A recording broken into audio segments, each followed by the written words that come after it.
আসসালামু আলাইকুম রহমতুল্লাহি ওয়া বারাকাতুহু। বিসমিল্লাহ ওয়াসসালাতু ওয়াসসালামু আলা রাসূলিল্লাহ ওয়া আলা আলিহি ওয়া আসহাবিহি ওয়া মাওয়ালা, আম্মা বা'দ। ফাআউযু বিল্লাহি মিনাশ শাইতানির রাজীম। বিসমিল্লাহির রাহমানির রহিম।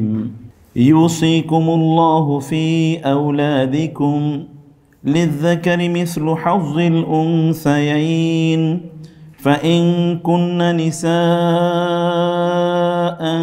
فوق اثنتين فلهن ثلثا ما ترك وإن كانت واحدة فلها النصف ولأبويه لكل واحد منهما السدس مما ترك إن كان له ولد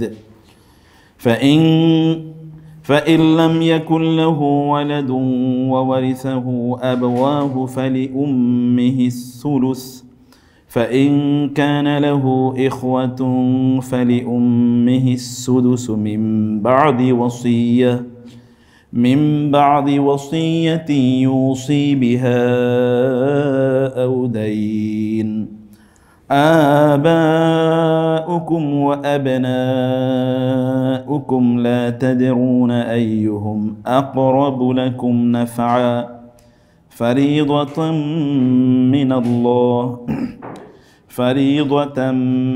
الله إن الله كان عليما حكيما. আল্লাহ তোমাদেরকে তোমাদের সন্তানদের সম্পর্কে আদেশ করেছেন, একজন পুরুষের অংশ দুজন নারীর অংশের সমান। অতঃপর যদি শুধু নারী হয়, দুই বা দুইয়ের অধিক, তবে তাদের জন্যে ওই সম্পদের 3 ভাগের 2 ভাগ। যা ত্যাগ করে মরে তোমাদের কোনো আত্মীয়স্বজন বা কোনো ব্যক্তি মৃত্যুর সময় যা রেখে যায়। আর যদি একজনই হয় কন্যা সন্তান, তবে তার জন্যে সম্পদের অর্ধেক। মৃতের পিতামাতার মধ্য থেকে প্রত্যেকের জন্যে ত্যায্য সম্পত্তির 6 ভাগের 1 ভাগ। যদি মৃতের পুত্র সন্তান থাকে, যদি পুত্র সন্তান না থাকে এবং পিতামাতাই ওয়ারিস হয়, তবে মাতা পাবে 3 ভাগের 1 ভাগ। অতঃপর যদি মৃতের কয়েকজন ভাই থাকে, তবে তার মাতা পাবে 6 ভাগের 1 ভাগ ওসিয়তের পর, যা করে মারা গিয়েছেন মৃত ব্যক্তি, কিংবা ঋণ পরিশোধের পর। তোমাদের পিতা এবং পুত্রের মধ্যে কে তোমাদের পিতা এবং সন্তানের মধ্যে কে তোমাদের অধিক উপকারী, তোমরা তা জানো না। এটি আল্লাহ সুবহানাহু ওয়া তাআলার পক্ষ থেকে নির্ধারিত অংশ, যা সম্পর্কে আল্লাহ সুবহানাহু ওয়া তাআলা সবচেয়ে বেশি জানেন এবং তিনি সবচেয়ে বেশি প্রজ্ঞাবান। আজকে আই উইল টেক আপনাদের 50 মিনিটের মতো সময় নেব। এই 50 মিনিটে আপনারা ঘুমিয়ে পড়বেন না অনুগ্রহ করে, নাকি ঘুমাবেন নাকি? এখন কি ঘুমের সময়? ওকে, ফাইন। তাহলে ঘুমানো যাবে না, আবার মনোযোগ থাকতে হবে। এমনি তো বিজ্ঞান বলে যে 40 মিনিট কমপক্ষে মনোযোগ রাখা যায়, তো 40 মিনিটও থাকা যাবে নাকি মনোযোগ? হ্যাঁ, অনেকেই কনফিউশনে আছেন, এতক্ষণ মনোযোগ রাখি কীভাবে?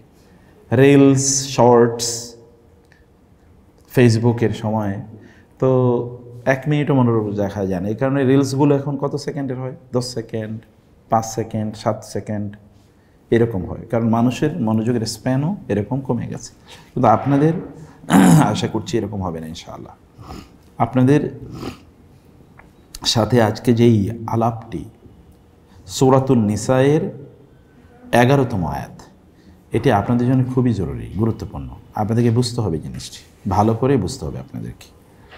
সূরাতুন নিসা, নিসা মানে কি আপনি জানেন তো? নিসা মানে কি? নারীগণ। তার মানে এই সূরাটি আপনাদের জন্য, এই সূরাটি আপনাদের জন্য। ফলে এই সূরাটিকে ভালো করে আপনাদের বোঝা দরকার, পড়া দরকার। নারীদের 3টি সূরা খুব ভালো করে পড়া দরকার। কয়টা সূরা? 3টা সূরা। এর মধ্যে 1 নম্বর সূরা হলো সূরাতুন নূর, যেটি পড়তে হবে। ওমর রাদিয়াল্লাহু তাআলা বলেছেন এটি সকল মুসলিম নারীদের জন্য পড়া বাধ্যতামূলক, মাস্ট।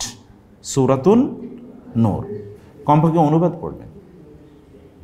তাফসির পড়ার সময় না থাকলেও কমপক্ষে জাস্ট অনুবাদটা পড়েন। 2 নম্বর হচ্ছে সূরাতু আল আহজাব। সূরাতুল আহজাব কি বলছি বলেন তো? সূরাতুল আহজাব লিখছেন তো আপনারা, লিখে নেবেন। এগুলো আপনাদের কাজে লাগবে। ইউ শুড টেক নোটস, সব কথা তো মনে থাকবে না। 2 নম্বর সূরা কি বলেছি? 1 নম্বর সূরা কি বলেছি? সূরাতুন নূর। 2 নম্বর সূরা কি বলেছি? সূরাতুল আহজাব। 3 নম্বর সূরা হলো সূরাতুন নিসা। 3 নম্বর সূরা কি? সূরাতুন নিসা। আমি এরপরে জিজ্ঞেস করবো আপনাদেরকে, এই 3টি সূরা আপনাদেরকে পড়তেই হবে। যদি আপনারা সমাজে আপনাদের দায়িত্ব কি, একজন আদর্শ মুসলিমা হওয়ার জন্য কি করণীয়, এটা জানতে হলে এই সূরাগুলো আপনাদেরকে পড়তে হবে। সূরাতুন নিসা তো আল্লাহ সুবহানাহু ওয়া তাআলা শুরুই করেছেন নারীদের নিয়ে,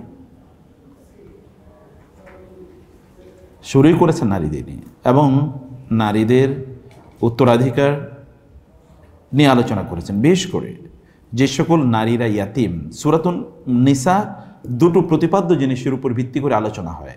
এর মধ্যে একটা হলো ইয়াতিম শিশুরা এবং নারীরা, মানে নারী এবং ইয়াতিম শিশুদেরকে আল্লাহ তাআলা প্যারালালি উল্লেখ করেছেন। কারণ কি, ইয়াতিমদের উপর যেমনিভাবে লোকেরা জুলুম করার সুযোগ থাকে, তাদের সেই রকম সমাজে প্রোটেকশন থাকে না, সহজেই তারা জুলুমের শিকার হতে পারে, ঠিক নারীরাও কিন্তু এরকম হতে পারে। যদিও আমরা এখন বলি আমরা খুবই সভ্যতা অথবা বিজ্ঞান জ্ঞান এর চরম শিখরে অবস্থান করছি, কিন্তু তারপরেও এখনও নারীরাই সবচেয়ে বেশি কি, তারা অনেক বেশি জুলুমের শিকার সর্বত্রই, সারা পৃথিবী জুড়েই।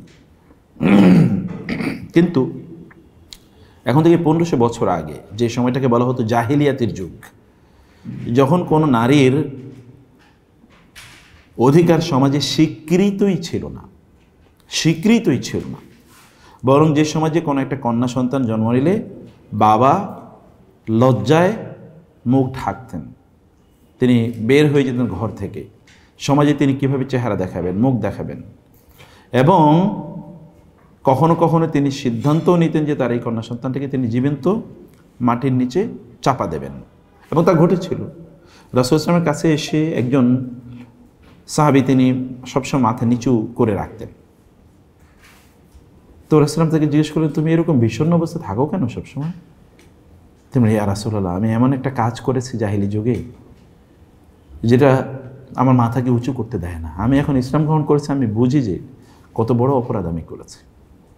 তারপরে কিভাবে তিনি তার কন্যা সন্তানকে জীবন্ত মাটির নিচে চাপা দিয়ে হত্যা করেছেন, এটা তারপরে তিনি বললেন।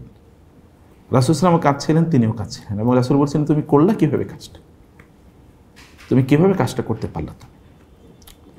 তো এই সমাজে এসে যখন বলা হয় নারীদের উত্তরাধিকারের কথা, তখন মানুষ ভাবে, বলে কি, আমাদের সম্পদে মেয়েরা, আমাদের নারীরা, আমাদের স্ত্রী, আমাদের মা, আমাদের বোন, আমাদের কন্যারা তারা মালিক হবে, এটা বলে কি? The society was not prepared for this declaration, for sharing their properties with their women. এটা তারা চিন্তা করতে পারে।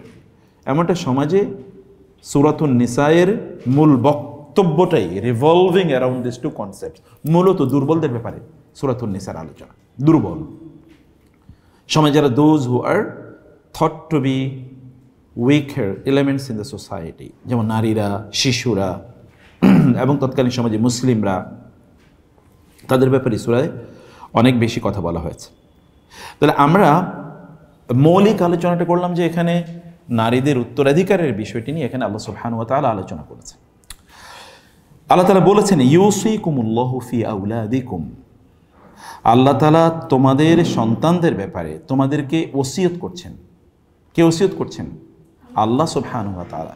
আল্লাহ তাআলা কল্যাণকামী, একবার চিন্তা করে দেখেন, আমাদের সন্তানরা কিভাবে ভালো থাকবে সে ব্যাপারে আল্লাহ আমাদেরকে ওসিয়ত করছেন।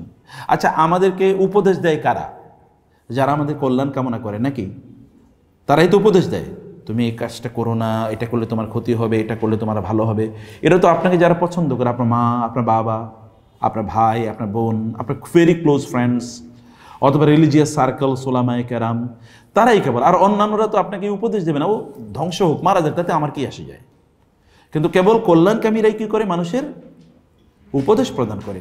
একবার চিন্তা করে দেখেন, আল্লাহ সুবহানাহু ওয়া তাআলা আপনাকে উপদেশ দিচ্ছেন, ইউসিকুমুল্লাহ, সুবহানাল্লাহ। এবং ওয়াসিয়াত কোনো সাধারণ বিষয় না। ওয়াসিয়াত হলো আপনার জীবনের সবচেয়ে গুরুত্বপূর্ণ বিষয়ে পরামর্শ প্রদান করে, এটাকে বলে ওয়াসিয়া। যালিকুম ওয়াসাকুম বি, আল্লাহ তোমাদেরকে এই ব্যাপারে ওয়াসিয়ত প্রদান করছেন। ওয়াসাইনাল ইনসানা বিওয়ালিদাইহি, আমি সন্তানদেরকে বলছি, মানুষদেরকে বলছি, তোমাদের পিতামাতার সাথে উত্তম আচরণ করবা, তোমাদেরকে ওসিয়ত প্রদান করছি। ওয়াসিয়া, ওয়াসিয়া হচ্ছে যেমন ধরেন মানুষ যখন মারা যায় তখন তিনি বুঝতে পেরেছেন যে আমি খুব আই উইল ডাই সুন, আমি কিছুক্ষণ পর মারা যাব। এমত অবস্থায় তিনি তার সন্তানদেরকে ডাকেন, তার স্বামীকে ডাকেন, স্ত্রীকে ডাকেন। ধরেন আপনার মৃত্যুর সময়, তখন আপনি স্বামীকে ডেকে কী বলবেন? আপনি বলবেন, আরে আমরা কক্সবাজারে ঘুরতে যাওয়ার কথা ছিল, ঘুরতে যেতে পারলাম না, সরি, তুমি অন্যায় করছো আমার সাথে, এগুলো আলোচনা করবেন। আপনি বলবেন, দেখো আমি তো মেরে যাচ্ছি, আমার সন্তানগুলো একটু দেখে শুনে রাখো, ওদের উপর যেন কোনো কষ্ট না হয়। আপনি তখন ইমোশনাল হয়ে থাকে, কত খুবই গুরুত্বপূর্ণ। আপনি চিন্তা করবেন আমার এখন 100টা কথা আছে, কোনটা বলবো সবচেয়ে গুরুত্বপূর্ণ কোনটা, প্রায়োরিটি লিস্টে 1 নম্বর কোনটা, এটা তখন আপনি বলবেন, সবচেয়ে গুরুত্বপূর্ণ কথাটা বলবেন। এটাকে বলে ওয়াসিয়াত। আল্লাহ তাআলা বলেছেন, আল্লাহ তোমাদেরকে ওয়াসিয়াত প্রদান করছেন। আল্লাহ যখন ওয়াসিয়াত প্রদান করেন তখন এটা কতটা গুরুত্বপূর্ণ হতে পারে। এবং একজন তাবি, বিখ্যাত একজন তাবি, তিনি বললেন, কিয়ামতের দিন যদি আল্লাহ তাআলা, মানে কেউ যদি আমাকে এসে বলেন যে আমার বিচার আমার পিতামাতা করবে অথবা আল্লাহ করবে, দুটোর যে কোনো অপশন, একটা অপশন আমাকে নেওয়ার জন্য, আমার পিতামাতা আমার বিচার করবে অথবা আল্লাহ তাআলা বিচার করবেন, আমি কোনটা গ্রহণ করব? আমি 1000 কোটি বার আমার আল্লাহ তাআলাকে আমি বিচারক হিসেবে মেনে নেব, কারণ আমার আল্লাহ আমার পিতামাতার চেয়ে আমাকে মানে কোটি কোটি কত গুণ যে বেশি ভালোবাসেন, এটা তো বর্ণনা করে শেষ করতে পারবো না। দেখেন তো বাবা মা, আপনি একবার অন্যায় করলে, আপনার নিজেরও সন্তান যাদের বিয়ে হয়েছে আপনাদের সন্তান থাকতে পারে, একবার অন্যায় করলে এরপরে আপনি মাফ করে দেন, কিন্তু দ্বিতীয়বার কি আর মাফ করি না?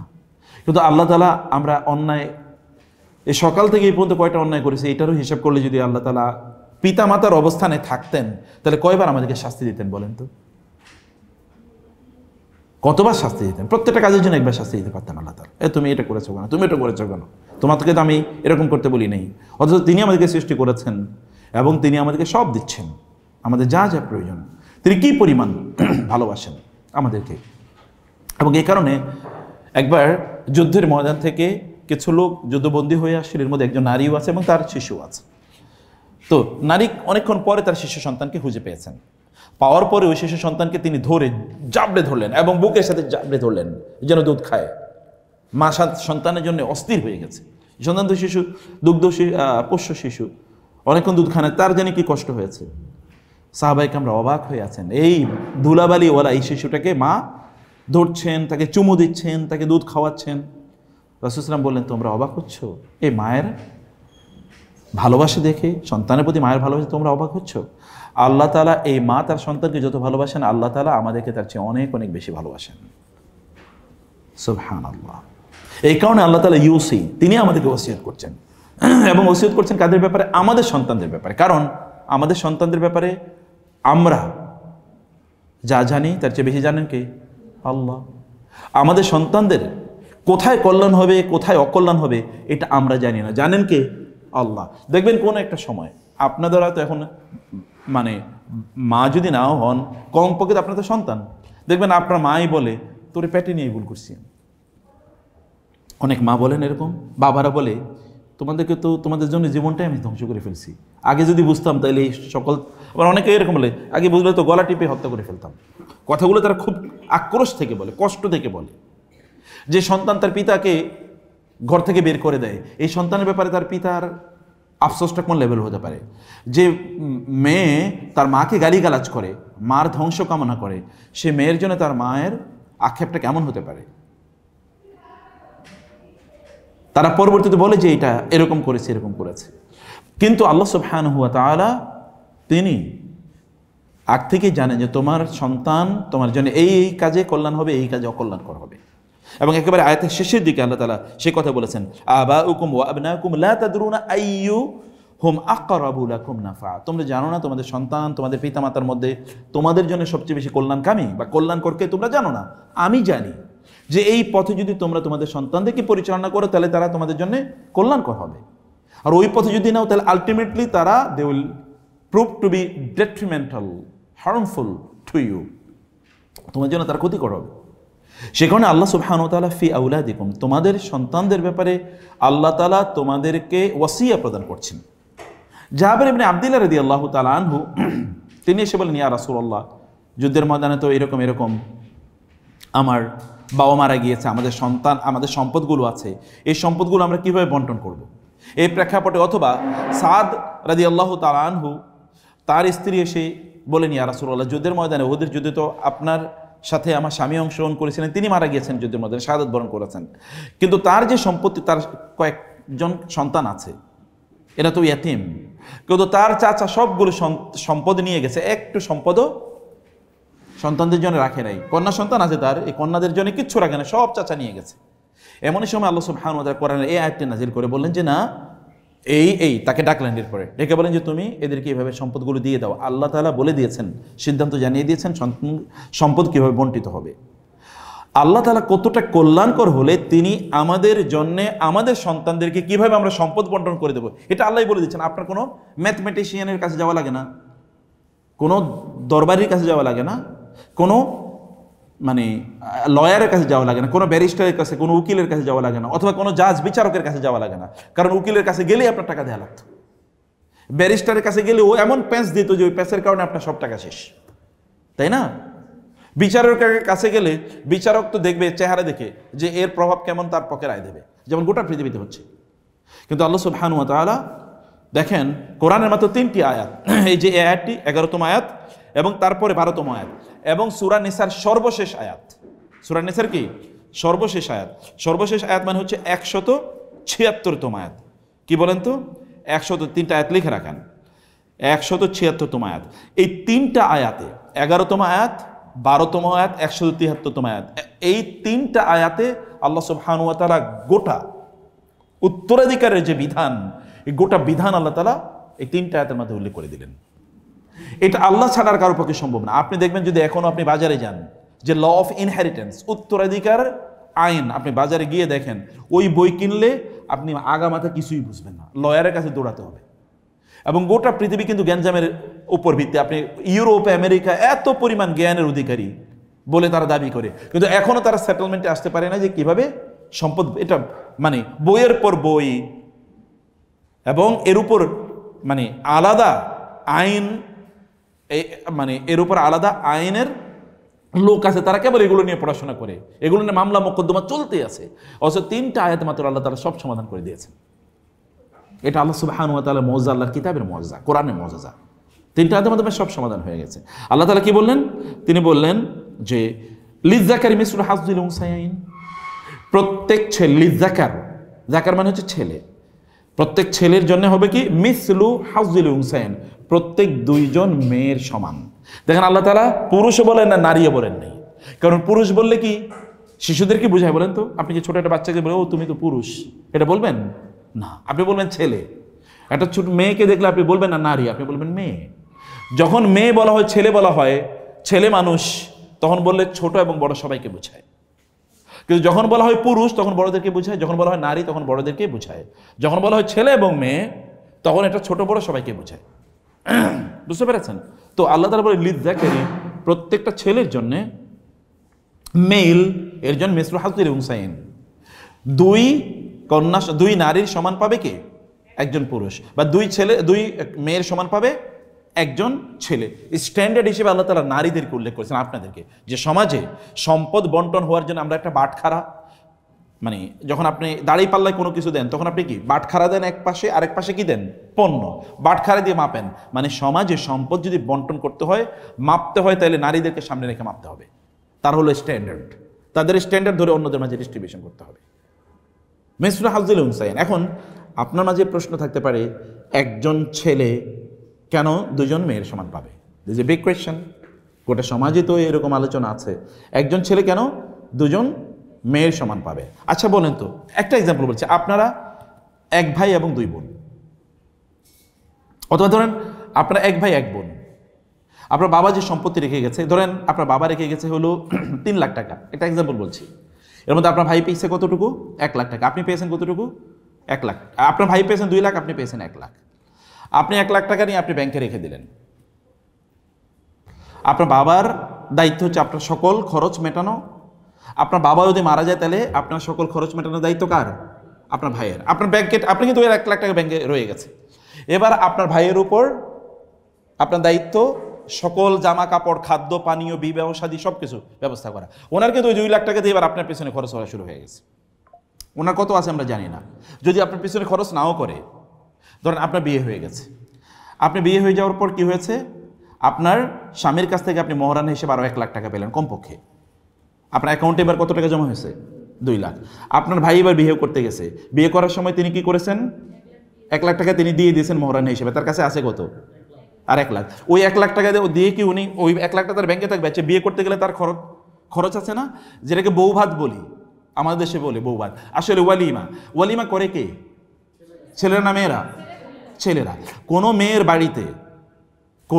বাড়িতে মেয়েদের অনুমতি ছাড়া কোনো বড় ধরনের বিবাহের পুরুষ মানে ছেলেদের স্বামীদের জামাইদের পক্ষ থেকে বা মানে কি বলে বরের পক্ষ থেকে একটা বিশাল বহর যাওয়া, এটা কি একটা নির্লজ্জতা। এটা যেমন আপনার পাশে আমি জোর করে গিয়ে বলে আমার খাবার দেন, এটা একটা ডাকাতি, এটা একটা সন্ত্রাসী কার্যকলাপ, এবং এটা একটা ছোটলুকি, এটা একটা ভিক্ষাবৃত্তির চেয়েও নিকৃষ্ট, ভিক্ষার চেয়েও নিকৃষ্ট। যেন আপনার কোনো বোনের বা কারো একজনের বিয়ে হবে, ওইখানে যে ছেলের কাছে বিয়ে হবে 50 জন লোক, আমাদের 50 জন লোকে হয়তো তুই একটা ভিক্ষা কর, তোর বিয়ে করাই উচিত হয়নি। এই জাতীয় পুরুষদের বিয়ে করাই নিষিদ্ধ, কারণ তো ভিক্ষুক, আরেকজনের কাছে ভিক্ষুকের চেয়েও খারাপ, এটা চাঁদাবাজ। একটা ছেলের কাজ হচ্ছে একজন কন্যার তার বাবার দায়িত্ব হচ্ছে মেয়েটাকে বিয়ে দিয়ে দেয়, আর কিছু না, কোনো খাওয়ানোর আর কোনো দায়িত্ব নাই। এরপরে যদি কেউ মেহমানদারি করে 2-4 জনকে মেহমানদারি করতে পারে, কিন্তু এখন হয়ে গেছে উল্টা, মেয়েদের পক্ষ থেকে সকল মানে বিবাহোত্তর যত আয়োজন সব মেয়েরা করে, ওই ছেলে একটা অথর্ব স্টুপিড, ওই অথর্ব গিয়ে একটা বিয়ে করে আসে এবং ওর কতগুলো লোক নিয়ে একটা ফকির টাইপের একটা মানসিকতা আর কি, বা একটা ওই যে চাঁদাবাজ টাইপের মানসিকতা, যে আমি কিছু মানে বুভুক্ষ বা কিছু ভিক্ষুক টাইপের লোক নিয়ে গেলাম, এগুলো জীবনে কোনোদিন ভালো খায় না, অতএব এদেরকে নিয়ে খাওয়াইলাম। কারো যদি আত্মসম্মান থাকে, আত্মমর্যাদা থাকে, তাইলে এই জাতীয় পুরুষদের, যদি পুরুষদের আত্মসম্মান থাকে, তাহলে তারা তাদের স্ত্রীদের মানে বিয়ে করার সময় কনের বাড়িতে এরকম বিশাল বহর নিয়ে তারা যাবে না। যদি পার্সোনালিটি থাকে, ব্যক্তিত্ব থাকে, যাবে 2-4 জন, কিন্তু সে খাওয়াবে তার সামর্থ্য অনুসারে। আচ্ছা ধরেন সে খাওয়ালো সামর্থ্য অনুসারে, খাওয়াইতে গিয়ে আর কয় টাকা থাকে? তার 1 লাখ টাকা কিন্তু আছে মাত্র, কত থাকবে আর বলেন তো? যদি এখানে ধরেন 20,000 টাকাও খরচ করে, আমি 20-30,000 টাকা খরচ করলো, বেশি খরচ করলো না, থাকে ধরেন 60-70,000 টাকা। আচ্ছা, একজন নারীরে বিয়ে করে নিয়ে আসার সময় তার জামা কাপড় দেওয়া লাগবে না? একটা আলতা স্নো, একটু আতর, পারফিউম ইত্যাদি দেওয়া লাগবে না? এইগুলো কেনার জন্য ধরেন আরো 20,000 টাকা গেল, আছে কত আর? 50,000 টাকা। আচ্ছা, এই নাকি মাদুরের মধ্যে বেশি রাখবে? আচ্ছা, ঘরে তাকে একটু রাখার জন্য একটু খাট কেনা লাগবে, একটু খাওয়ার জন্য হাঁড়ি পাতিল কেনা লাগবে, তো এগুলো কেনার জন্য ধরেন আরো 20-30,000 টাকা গেলো, থাকে কত? 20,000 টাকা। আপনার কিন্তু ব্যাংকে 2 লাখ টাকা রয়ে গেছে, এর কিন্তু 20,000 টাকা কয়েকদিন পরে ঋণ করা লাগবে সংসার চালানোর জন্য, টাকা তো নাই। আচ্ছা, এরপরে ধরেন বিয়ে করে নিয়ে আসছিলেন, আসার পর থেকে আপনার ব্যাংক থেকে যে টাকা আছে এগুলো সব আপনি এবার বের করে তারপরে স্বামীরে দেবেন যে চালাও, তোমার সংসার চালাও, এরকম না। বরং উনি সারাদিন রাত কাজ করবেন আপনাকে রানীর হালতে রাখার জন্য, আপনি ঘরে বসে থাকবেন, এবং অন্যরা, আপনি যদি একটু রান্নাবান্না করতে পারেন অনুগ্রহ করে, অন্যরা এসে আপনাকে কাজ করে দেবে, আর উনি সারাদিন গাদার মতো খাটবে, খেটে এসে আপনি যেন একটু ভালো থাকতে পারেন এরকম একটা ব্যবস্থা করবে। আবার আপনি কিছু টাকা পয়সা পকেট খরচও দেবেন, আপনাকে একটা পকেট খরচও দেবেন। আমি কিন্তু আমার ওয়াইফের একটা ভালো পকেট খরচ দিই, এটা আমি প্রতি মাসেই দিয়ে দিই, এটা বাধ্যতামূলক, এমনি মরা না আছে সেটা কথা বলছি, পকেট খরচ এটা যেন আমাকে আমার কাছে না চাইতে হয় যে আপনার আমার এই পয়সাটা আমাকে দেন। তো পকেট খরচ দেওয়ার পরে আপনার তো কোনো খরচ নেই, আপনি কি পকেট খরচ দিয়ে কি আপনি নিজে আচ্ছা আজকে আমি বাজার করি এরকম কোনো কিছু করবেন? কিচ্ছু করবেন না। আপনার পকেট খরচের নামে যে টাকাটা আপনাকে দেওয়া হচ্ছে এগুলো আপনি ধরুন ওইখানে ব্যাংকে রাখা শুরু করলেন, আগে ছিল 2 লাখ, এটা এখন হবে 3 লাখ, তারপর হবে 5 লাখ, আবার ওটা আপনি ব্যবসাও কাজে লাগাইতে পারেন, যা মনে চায় তা করবেন, আপনার টাকাটা বাড়তেছে। আর এই লোকের অবস্থা কি? তা তো ভিখারি টাইপের অবস্থা হয়ে যাচ্ছে। তারটা সাদাকা, সে সওয়াব পাবে, আপনি তো গুনাহ পাবেন না। আপনার অধিকার নিলে কি গুনাহ হয় নাকি? আপনিও সওয়াব পাবেন, আপনার টাকা আপনি পাইলে আপনি সওয়াব পাবেন, কোনো সমস্যা নেই। এরপরে যদি এমন কখনো হয় যে আপনার স্বামী বিপদে পড়ে গেছে, এখন আপনি চাইলে আপনার স্বামীর কিছু জাকাতের টাকাও দিতে পারেন, যে ধরো তুমি তো সংসার চালাইতে পারো না, তোমার আমি কিছু জাকাতের টাকা দিলাম, আমার জাকাত হয়েছে তো এই জাকাতের টাকা তোমার দিলাম, সংসার চালাবো। কিন্তু আপনার স্বামী আপনার জাকাতের টাকা দিতে পারবে না, আপনি তার জাকাতের টাকা দিতে পারবেন, সাদাকা দিতে পারবেন। আপনি ফকিরের টাকা দিলে যা হতো, এই আরেক নতুন ফকিরের কিছু টাকা দিলে হইতে পারে যে ঠিক আছে তোমার তো ফকিরই হালো, তোমার কিছু টাকা পয়সা দিলাম। তাহলে আল্লাহ তাআলা কি সম্মান বাড়াইলেন না কমাইলেন বলেন তো?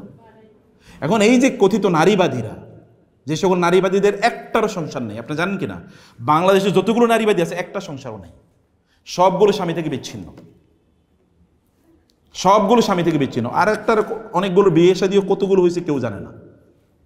এই সকল নারীবাদীরা এসে যদি আপনাদেরকে বলে তোমাদের অধিকার চাই, তখন এটা হচ্ছে ওই যে এক শিয়ালের অবস্থা হয়েছিল কি, তার লেজ কাটা গেছে, ও চিন্তা করলে এবার সব শিয়ালের লেজের কাটার ব্যবস্থা আমি করে দিই, সব শিয়ালের লেজ কাটার ব্যবস্থা করে দিই। এটা হলো ওই রকম। অথবা এটা হলো শিয়াল এসে আপনার বাসায় এসে বলল আমি কিন্তু খুবই ভালো মানুষ, আপনার মুরগিগুলো সব আমার কাছে কি রাখেন, আমানত রাখেন, এগুলো সব নজরদারি আমি করবো। আপনি কি রাখবেন নাকি শিয়ালের কাছে মুরগি? শিয়ালের কাছে মুরগি রাখলে ও যত ভালো কথাই বলুক, পরে কি করবে, এ সব মুরগিও খেয়ে ফেলবে। এটা হচ্ছে ওই রকম টাইপের একটা অবস্থা। আল্লাহ তাআলা বললেন লিযাকারি মিসলু হাজ্জিল উনসাইন, এর চেয়ে জাস্টিস এই পৃথিবীতে হতেই পারে না। আচ্ছা, সৃষ্টি করেছেন কে বলেন তো? আল্লাহ তাআলা। তিনি সৃষ্টি করেছেন, বিধান কি তিনি আমার চেয়ে কম জানেন না বেশি জানেন? এখন গোটা পৃথিবী স্ট্রাগল করছে উত্তরাধিকার সম্পত্তি নিয়ে। এবং আপনারা জানেন ইউরোপ আমেরিকার অবস্থা, আপনারা জানেন ইউরোপ আমেরিকাতে কি হলো, তারা বলল যে আপনার যখন বিয়ে শাদী হবে তখন সম্পদ সমান সমান হবে, ছেলেও পাবে যা, মেয়েও পাবে তা। আর যখন সম্পদটা সমানভাবে বন্টন হয়ে গেল, বন্টন হয়ে যাওয়ার পরে এবার ছেলেরা কি করা শুরু করছে জানেন? ছেলেরা বলল যে আমার বাবা তো তোমার অর্ধেক সম্পত্তি দিয়েছে, এখন আমার আর কোনো দায় নাই, আমার কোনো দায় নাই। আমি আপনাদেরকে আগে বলেছি, যদি এমন হয় যে বোন কোনো বিপদে পড়েছে, যেমন বোনের ডিভোর্স হয়ে গেছে, বোন কিন্তু সম্পদ নিয়ে গেছে, এখন এই ডিভোর্সি বোনের দায়িত্ব কার বলেন তো? ভাইয়ের, বাধ্যতামূলক। ভাইয়ের কথা বলার কোনো সুযোগই নাই যে বাবা তোমাকে সম্পদ দিয়ে দিচ্ছে অথবা আমার কোনো কাজ নাই, আমি কিছু করতে পারি না। ভাইয়ের একটা দায়িত্ব, শরিয়া ম্যান্ডেটেড, তার উপর ফরজ এই বোনদের দায়িত্ব পালন করা। বোনের সকল তত্ত্বাবধান এবং তার খাদ্য পানীয় এটা এইসব নিশ্চিত করে, কিন্তু ভাইয়ের দায়িত্ব, ভাইকে এটা করতে হবে। এখন ইউরোপ আমেরিকা কি করলো, ওরা যখন দেখলো যে এরকম সম্পদ বন্টন অর্ধেক হয়ে, তখন বলছে যে সে তার, অতএব সে বিপদে পড়ছে, মারা গেছে, এগুলো আমাদের দেখার কোনো ইস্যু না। আর ওই যে ছেলে, এখন এই ছেলেটা আবার কি, যে ভাই ও কি কয়েকদিন পরে স্বামী হবে না, ও বিয়ে করার সময় তার ওয়াইফেরে বলে যে আমি তোমার কোনো মহারানা টাকা দিতে পারবো না। কেন? বলে তুমি তো তোমার বাবার কাছ থেকে টাকা পাবা, আমি দিতে পারবো না, আমি দিতে পারবো না। আবার এরপরে আপনারা দেখবেন যে স্বামী স্ত্রীর পরের সূরাতে আছে যে স্বামী মারা গেলে স্ত্রী তার সম্পত্তির কতটুকু পাবে, স্ত্রী মারা গেলে স্বামী কতটুকু পাবে। যদি স্বামী মারা যায়, স্ত্রী যদি বেঁচে থাকে, স্বামীর যদি কোনো সন্তান থাকে, তাহলে স্ত্রী পাবে 8 ভাগের 1 ভাগ। আর যদি স্বামীর কোনো সন্তান না থাকে, নিজের ওরও যাদের সন্তান না থাকে, তাহলে স্ত্রী পাবে 4 ভাগের 1 ভাগ। আবার যদি স্ত্রী মারা যায়, স্বামীর যদি কোনো সন্তান না থাকে, তাহলে স্ত্রী পাবে, মানে স্বামী পাবে অর্ধেক। আর যদি কোনো সন্তান থাকে তাহলে পাবে 4 ভাগের 1 ভাগ। তো বলে এটাও তো অর্ধেক, আগের মতো, যেমন 2 জন নারী সমান 1 জন পুরুষ, ঠিক এখানেও তো ওই রকমই, হয় 4 ভাগের 1 ভাগ অথবা 2 ভাগের 1 ভাগ। আর এর বিপরীতে 2 ভাগের 1 ভাগ বিপরীতে 4 ভাগের 1 ভাগ, আর 4 ভাগের 1 ভাগের বিপরীতে কি 8 ভাগের 1 ভাগ। তো বলছে এখানেও তো অর্ধেক। ইউরোপকে করলো বলো না, যদি কোনো স্বামী মারা যায় তাহলে স্ত্রী স্বামীর সম্পত্তির অর্ধেক পাবে। আবার যদি ডিভোর্সও দিয়ে দেয় তাহলে স্ত্রীর সম্পত্তির অর্ধেক পাবে স্বামী। আর যদি স্ত্রী মারা যায় তাহলে ঠিক এরকম। এখন পুরুষরা তো সাধারণত ইনকাম করে, নারীদের তো ইনকাম করে কোনো বাধ্যবাধকতা নেই, কারণ সে তো রানীর মতো করে থাকবে। রানী আবার ইনকাম করবে কি? ইনকামের কাম তো রাজার। এখন ওরা চিন্তা করলো তাহলে বিয়েই করবো না। এখন ওরা কি করে, ওরা বলে তাহলে বিয়ে করবো না, বিয়ে করলে তো আমার সম্পত্তি অর্ধেকও পেয়ে যাবে। অথবা বিয়ের সময় তারা চুক্তি করে এরকম যে আমি বিয়ে করবো বটে, আমি বাসা ভাড়া দেবো, তুমি ইয়ে করবা, বাচ্চাদের টিউশন ফি দেওয়া। আপনি গুগল করেন, আমি তো আর মুখস্থ কিছু বলছি না, আপনি সব গুগলে সার্চ করে দেখেন। অথবা বলছে যে আমি বাসা ভাড়া দেবো, তুমি বাজারে খরচ দেওয়া। এবং এমন হচ্ছে এখন ইউরোপে যে স্বামী স্ত্রী দুজনে চাকরি করে, হয়তো দুজনে একই হোটেলে খেতে ঢুকেছে, প্রত্যেকের বিল প্রত্যেকে আলাদা ক্রেডিট কার্ড থেকে দিয়ে দিচ্ছে, আমার বিল আমি, তোমার বিল তুমি, হুজ প্রত্যেকের। কারণ কোথায় গিয়ে দাঁড়াইছে? ওই যে ওইখানে। এবং আপনি গিয়ে দেখেন ইউরোপ আমেরিকাতে যারা ইলিগাল সন্তান, এদের সংখ্যা প্রায় কোথাও 40-50% পর্যন্ত ইলিগাল সন্তান। মানে এই সন্তানের বাবা নাই অথবা মা নাই, কে বাবা কেউ জানে না, কে মা কেউ জানে না। ওই যে বিয়ে বন্ধ হয়ে গেছে, বিয়ে কাঁদে না, তোমাকে তার দায়িত্ব নিতে হবে, তুমি তার জন্য সব করবা। এমন কি, এবং এটা আল্লাহ তাআলা তার উপর জুলুম করেও দেন নাই। আল্লাহ তাআলা বলেছেন তোমার স্ত্রীকে খাওয়ানোর জন্য তুমি যে চেষ্টা করো, কষ্ট করো, তাহলে এটাও কি দান সাদাকা করার জন্য যা সওয়াব পাবে তুমি সেই সওয়াব পাবা। অতএব তিনি তো মনে করেন এটাই তো আমার জান্নাত, আমার জান্নাতে যাওয়ার এটাই তো রাস্তা। মসজিদ নির্মাণ করলে যেরকম জান্নাতে যাওয়া যায়, স্ত্রীর জন্য ইনকাম করলো কি, সন্তানের জন্য ইনকাম করলে এরকম জান্নাতে যাওয়া যায়। অতএব তিনি এটাকে কোনো বার্ডেন তার জন্য মনে করছেন। আল্লাহ বলছেন লিযযাকারি মিসলু হাযযিল উনসায়াইন। অর্থাৎ তাহলে মূল মানদণ্ড কি? প্রত্যেক ছেলে প্রত্যেক মেয়ের, অর্থাৎ প্রত্যেক ভাই প্রত্যেক বোনের কি দ্বিগুণ পাবে। এটা এক নম্বর মূলনীতি, খেয়াল করবেন। তারপর আল্লাহ তাআলা বলেছেন ফাইন কুন্না নিসাআন ফাওকা সানাতাইনি ফালাহুন্না সুলুসা মা তারাক। কিন্তু যেমন ধরেন কোনো বাবা মারা গেছেন, তার শুধুমাত্র কন্যা সন্তান আছে, এরা দুইজন অথবা দুইয়ের অধিক, 3 জন 4 জন 5 জন 7 জন, এবং তার মা আছে, তার বাবা আছে, অন্যান্যরা আছে, তাহলে সম্পত্তি কি হবে? অথবা তার চাচা আছে। এই অবস্থায় যদি হয়, তাহলে এই যে আয়াতের নাজিলের প্রেক্ষাপট যেটা আমি বলেছিলাম, যে সাদ বিন বারা রাদিয়াল্লাহু তাআলা আনহু তিনি রাসূল সাল্লাল্লাহু আলাইহি ওয়াসাল্লামকে এসে যখন বলেছিলেন যে এরকম একটা প্রেক্ষাপট, এই প্রেক্ষাপটে আমার এই যে সন্তানরা, আমার স্বামী মারা গেছে, তার চাচা সব সম্পদ নিয়ে গেছে, তখন রাসূল সাল্লাল্লাহু আলাইহি ওয়াসাল্লাম তার চাচাকে ডাকলেন, ডেকে বলেন যে ওনার যে কন্যা সন্তানরা আছে টোটাল সম্পদের 3 ভাগের 2 ভাগ এই কন্যাদেরকে দিয়ে দাও, এবং তার স্ত্রীকে অর্থাৎ এই কন্যাদের মা, এই মাকে দাও 4 ভাগের 8 ভাগের 1 ভাগ। কত ভাগের 1 ভাগ? 8 ভাগের 1 ভাগ। আর বাকি যেটা সেটা তুমি নিয়ে নাও, বাকি যেটা আছে তুমি নিয়ে নাও, কিন্তু এদেরকে এরকম দেওয়া। তার মানে হচ্ছে যদি এমন হয়, যেমন ধরেন কোনো একজন পুরুষ মানুষ মারা গেছেন, তার মেয়ে আছে 2 জন অথবা 2 এর অধিক, এবং তার আছেন বাবা, তার আছেন মা, তার ছেলে নাই, কন্যা আছেন কি 2 এর অধিক। তাইলে এই রকম পরিস্থিতিতে এই কন্যারা বাবার রেখে যাওয়া সম্পত্তির 3 ভাগের 2 ভাগ, যদি 3 লাখ টাকা রেখে যায় ফর এক্সাম্পল, তাহলে 2 লাখ টাকা এরা ভাগ করে নিয়ে যাবে। 3 জন যদি হয় তাহলে 3 জন সেটা ভাগ করে নেবে, 2 জন যদি তাহলে 2 জন অর্ধেক নেবে, আর যদি 3 জন হয় তাহলে ওই যে 2/3 ওইটাকে 3 জনের মাঝে বা 4 জনের মাঝে যারা আছে এরা ভাগ করে নিয়ে নেবে, সমান হারে, মেয়েরা সমান হারে ভাগ করে নিয়ে যাবে। এটা 2 নম্বর ইস্যু। এখানে আল্লাহ তাআলা বললেন ওয়া ইন কানাত ওয়াহিদাতান ফালাহা নিসফু। কিন্তু যদি এমন হয় যে কোনো একজন পুরুষ মানুষ মারা গেছেন, তার একটা মাত্র মেয়ে আছে, এবং তার স্ত্রী আছে, তার বাবা আছে, এবং তার ভাই বোনরা আছে, এরকম একটা অবস্থায়, তাইলে তার মেয়ে টোটাল সম্পত্তির অর্ধেক পাবে। টোটাল সম্পত্তির কতটুকু পাবে? অর্ধেক পাবে। আচ্ছা, আমাদের সমাজে মেয়েদেরকে কি সম্পদ দেওয়া হয় বলেন তো? মেয়েদেরকেও দেওয়া হয় না, বোনদেরকেও দেওয়া হয় না, মেয়েদেরকেও দেওয়া হয় না, বোনদেরকেও দেওয়া না। আর যদি দেওয়া হয়, কিছু কিছু এলাকায় এরকম রেওয়াজ আছে যে থোক বরাদ্দ। আবার কোনো কোনো এলাকায়, যেমন নোয়াখালী অঞ্চলে বলে ওয়ারিশ খাইছে, এই কারণে আল্লাহ তাআলা ওর উপর গজব ফেলছে। আপনাদের বাড়ি যদি নোয়াখালী থাকে তাহলে আপনি বুঝবেন, ওই অঞ্চলে বলেছে ওয়ারিশ খাই দেখে আল্লাহর গজব পড়ছে। ওয়ারিশ আল্লাহ তাআলা বললেন আয়াতের একেবারে শেষে ফারিদাতাম মিনাল্লাহ, আল্লাহ ফরজ করেছেন তুমি তোমার ওয়ারিশ নিতে পারবা, অথবা অন্যরা যেন ওয়ারিশ বন্টন করে দেয়, এটা ফরজ। এরা বলছে ওয়ারিশ খাইছে দেখে ক্ষতি হয়েছে। আপনি হালাল সম্পদ করে ক্ষতি কেন হবে? এটা তো আপনার সম্পদ। অতএব ওই অঞ্চলে যেটা হয়, আমি আমাদের ওই বেল্টের কথা বলছি, এই নোয়াখালী থেকে একেবারে মানে কুমিল্লা থেকে শুরু করে চট্টগ্রাম পর্যন্ত গোটা বেল্টে দেখা যায় নারীদেরকে, কন্যাদেরকে, বোনদেরকে তাদের সম্পত্তি থেকে বঞ্চিত করা হয়, বলা হয় যে না, তাকে সম্পদ দেওয়া যাবে না। এমনকি মায়েরাও একই কাজ করেন, মায়েরা বলেন যে ওরে বিয়ে দিয়েছে, ওকে কেন সম্পদ দেওয়া হবে? আবার এমনি কিছু থোক টাকা পয়সা, ঠিক আছে ওর কিছু টাকা পয়সা দিয়ে দিলাম। আবার কোথাও কোথাও এরকম যে মূল সম্পদ যেগুলো দামি, এগুলো ছেলেদেরকে দিয়ে দেওয়া হয়, মেয়েদেরকে দিলে ওই যে। আবার কোথাও কোথাও হচ্ছে একেবারে ভিটে বাড়ি, যেগুলো ঘর বাড়ি, এরকমগুলো মেয়েদেরকে দেওয়া হয় না, ওই বিলের দূরের কোনো একটা জায়গায় মেয়েদেরকে দেওয়া হয়। এটা পুরোটাই কি জুলুম, এটা হারাম। কেউ যদি তার বোনকে বঞ্চিত করে নিজে সম্পদ খায়, তাহলে সে কি খেলো? হারাম খেলো। ইন্নামা ইয়াকুলুনা ফি বুতুনিহিম নারা, সে তার পেটে মূলত আগুন ভরলো, ওয়াসায়াসলাউনা সাঈরা, এবং তাকে জাহান্নামে যেতে হবে, জাহান্নামে যেতে হবে। আপনারা ভালো করে বুঝবেন, আপনাদের সাথে সম্পৃক্ত যেতে জিনিসটি, কোনোভাবে কোনো মহিলা, কোনো নারীকে সম্পদ থেকে বঞ্চিত করা যাবে না, কোনো অবস্থা যাবে না। এটা না কোনো ভাই করতে পারবে, না কোনো, যেমন বাবারা কি করেন, ছেলেদের নামে সব লেখা দিয়ে যান, ফ্ল্যাট করছেন ছেলের নামে, বড় ফ্ল্যাটটা ছেলের নামে দিয়েছেন, মেয়েদেরকে ছোট্ট ছোট্ট পিচ্ছে পিচ্ছে পিচ্ছে পিচ্ছে যদি কিছু দেয়ও, এরকম তারা করে। এটাই বাবা কি করছেন? জুলুম করেছেন। এই জুলুমের কারণে কিয়ামতের দিন আল্লাহ তার সামনে তাকে অবশ্যই দাঁড়াতে হবে, জবাবদিহি করতে হবে। এই আয়াতের শেষে এরকম একটা প্রেক্ষাপট আল্লাহ তাআলা বলবেন। আচ্ছা, আমরা তাহলে এরপরে বললাম ওয়ালি আবওয়াইহি লিকুল্লি ওয়াহিদিন মিনহুমা সুদুসু। এখন কোনো ব্যক্তি মারা গেছেন, তার কোনো ছেলে নাই, আছে কেবল কন্যা। দেখেন আলোচনা শুরু হয়েছে, আমরা বলেছি যে 3টা আয়াত যেখানে মেরাসের কথা বলা হয়েছে, এখনো কার কথা বলেছে? ছেলেদের আলোচনা আছে এখনো? কোথাও নাই, সব মেয়েদের আলোচনা। যদি এমন হয় যে সেখানে কোনো ব্যক্তি মারা গেছেন, তার শুধু মেয়ে আছে, একজন থাকলে কতটুকু পাবে বলছি বলেন তো? অর্ধেক। কেন আপনার শুনেন না কথা?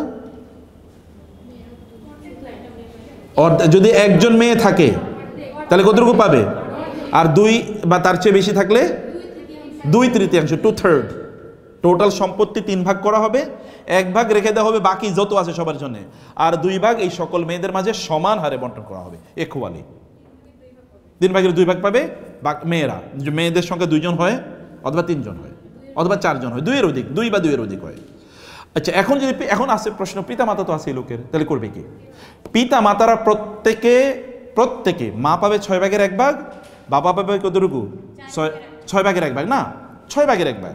6 ভাগের 1 ভাগ, স্বামী পাবে 4 ভাগের 1 ভাগ বলছি। বাবা, মা এবং বাবা প্রত্যেকে কতটুকু পাবে? 6 ভাগের ভাগ। কোন ওই যে মেয়েদেরকে সম্পদ দেওয়ার পর বাকি যেটা থাকবে, বাকি থাকবে কতটুকু? আর 1 ভাগ মাত্র বাকি থাকবে, অথবা বাকি থাকবে অর্ধেক যদি একজন মেয়ে থাকে। ওটা পিতা পাবে 6 ভাগের 1 ভাগ, লসাগু গসাগু, প্লাস মা পাবে 6 ভাগের 1 ভাগ। এরপরে কারা আছে আমরা এবার আলোচনা করি। এরপর আল্লাহ তাআলা বলেন, আচ্ছা এটা মিম্মা তারাকা ইন কানা লাহু ওয়ালাদুন ফাইল্লাম ইয়াকু ওয়ালাদুন ওয়া ওয়ারিসা আবওয়াহু। এখন প্রশ্ন হলো যে এটা মানে মেয়েদের কথা আমরা আলোচনা করছি, আর যদি এমন হয় যে কোন একজন ব্যক্তি মারা গেছেন, এবার পিতা মাতার আলোচনা, স্বামীর বা স্ত্রীর সম্পত্তির বন্টনের আলোচনাটা 12 নম্বর আয়াতে। 12 নম্বর আয়াতে যেহেতু আজকে আমরা কভার করবো না, আমরা শুধু 11 নম্বরটা আজকে আলোচনা করছি। এখন যদি এমন হয় যে কোনো ব্যক্তি মারা গেছেন, তো তার আছেন বাকি কে? তার আছেন বাবা আছেন, মা আছেন, ছেলে মেয়েরা আছেন। তার স্বামী স্ত্রী, স্বামী মারা গেলে স্ত্রী, স্ত্রী মারা গেলে স্বামী। ধরেন পুরুষই মারা গেছে, আমরা ধরলাম, তার ছেলে মেয়ে আছে, বাবা মা আছে, তার স্ত্রী আছে, তাহলে সম্পত্তিটা কীভাবে বন্টন হবে? এখানে আল্লাহ তাআলা বললেন, তাইলে কি ফাইন লাম ইয়াকুল লাহু ওয়ালাদুন ওয়া ওয়ারিসা আবওয়াহু ফালিউম্মিহি সুলুস ফাইন কানা লাহু ইখওয়াতুন ফালিউম্মিহি সুদুস। যদি এমন হয়, 3টি অবস্থা আমি বর্ণনা করছি, ভালো করে খেয়াল করবেন, এটা ম্যাথমেটিক্স তো। এবং দেখেন কোরআন যখন ম্যাথমেটিক্স আলোচনা করে, আমরা তো অঙ্ক করতে গিয়ে মাথা ঘুরায়, পাটিগণিত, বীজগণিত, তাই না? বিশেষ করে আপনার ছোটোবেলায়, আমি ওই যে মানে ছোটোবেলায় একটা অঙ্ক করতে গিয়ে এটা আমাদের মাথা সবসময় ঘুরাইতো, সেটা হচ্ছে তৈলাক্ত বাঁশ বেড়ে উপরের দিকে কি উঠতেছিল? হ্যাঁ, না না, একটা তৈলাক্ত বাঁশ বেয়ে একটা ধরেন উপরের দিকে উঠতেছে হলো একটা ইঁদুর। এই ইঁদুরটা তৈলাক্ত বাঁশ, তৈলাক্ত মানে তেলওয়ালা, উঠে 1 পা নামে 2 পা, এরপরে আবার উঠে 1 পা আবার নামে 2 পা, অথবা উঠে 2 পা নামে 1 পা। তাহলে এই বাঁশটা হলো ধরেন 10 ফিট লম্বা, তাহলে সে কত মিনিটে ওই বাঁশের মাথায় উঠলো? এটা যতবার পড়ছি ততবারই মাথা ঘুরাইছে। আরও কত কাহিনী আছে, এরকম বহুত ধরনের জটিলতা আছে। আল্লাহ তাআলা যখন ম্যাথমেটিক্স আলোচনা করছেন, দেখেন কত সিম্পল, এত ইজি, কারণ বলছেন কি? আল্লাহ। এখন ইট ইজ সো সিম্পল। এখন প্রশ্ন হচ্ছে যে, আমি বলছি ভালো করে খেয়াল করবেন, বাবা মানে ব্যক্তি মারা গেছেন, তার বাবা মা আছে, 3টা অবস্থা হতে পারে। ব্যক্তি মারা গেছেন, বাবা মা আছে, 3টা অবস্থা হতে পারে।